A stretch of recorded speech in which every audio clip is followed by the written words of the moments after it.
Aryan Khan drug case, اس کے بارے میں آپ نے سنا ہی ہوگا، لیکن اس کیس میں ایک ایسی اپڈیٹ ہے جس سے آپ کو ایک کلیئر امیج مل جائے گی کہ کس طرح انڈیا اپنے ملک میں ایک لانگ گیم کھیلنا چاہتا ہے۔ سب سے پہلے بات کریں گے ان 2 میجر ڈرگ بسٹ کی جو پچھلے کچھ مہینوں میں ہوئی، جس کی وجہ سے جتنی بھی انٹرنیشنل ڈرگ ریگولیٹری باڈیز ہیں وہ انڈیا کی انٹیلیجنس اتھارٹیز کو اب ایک شک کی نظر سے دیکھ رہی ہیں، ان کی کریڈیبلٹی کافی حد تک گر چکی ہے۔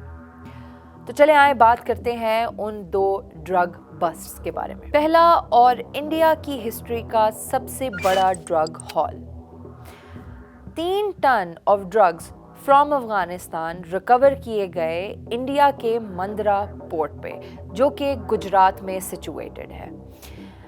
ان ڈرگز کی جو قیمت تھی that amounts to $2.65 billion,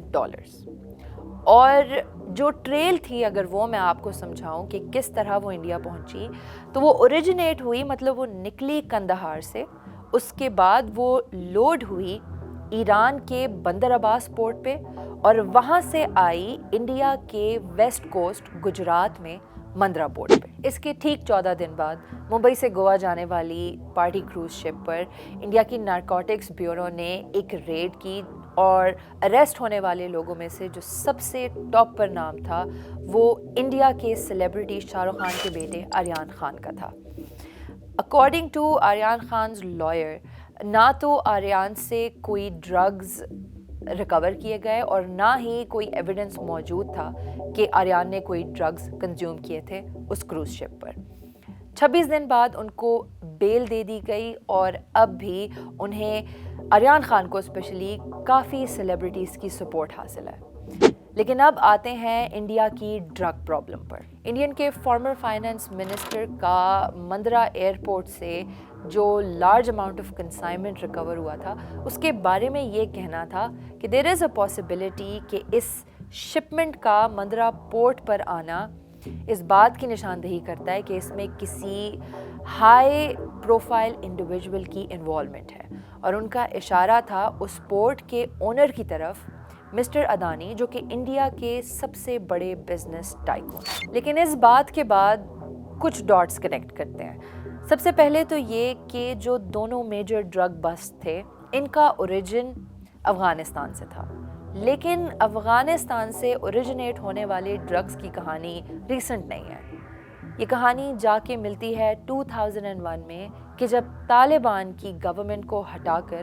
U S نے افغانستان میں انویڈ کیا تھا، اور طالبان کا لگایا ہوا بین آن اوپیم پروڈکشن ریووک کیا گیا۔ اس کے دوران جو اوپیم کی پروڈکشن تھی وہ 180 ٹن سے اسپائک کی اور ریکارڈ کی گئی ایٹ 3400 ٹنز، اور آج کے زمانے میں جب یو ایس افغانستان سے وڈرا کر رہا تھا تو 10 سال بعد جو اوپیم پروڈکشن ریکارڈ کی گئی وہ تھی 9000 پلس ٹن۔ دوسرا ڈاٹ یہ کہ انڈیا کے اندر جتنا بھی انفلکس آف ڈرگز ہو رہا ہے، اس کو فیسیلیٹیٹ ہائی پوزیشن یا ہائی پلیسز والے لوگ کر رہے ہیں۔ یعنی کہ اگر یہ خبر انٹرنیشنل میڈیا پر چلی جاتی ہے اور اگر یو این ایجنسیز تک یہ بات پہنچتی ہے تو انڈیا کی ریپوٹیشن کیا رہے گی، and everybody is going to start pointing fingers towards India.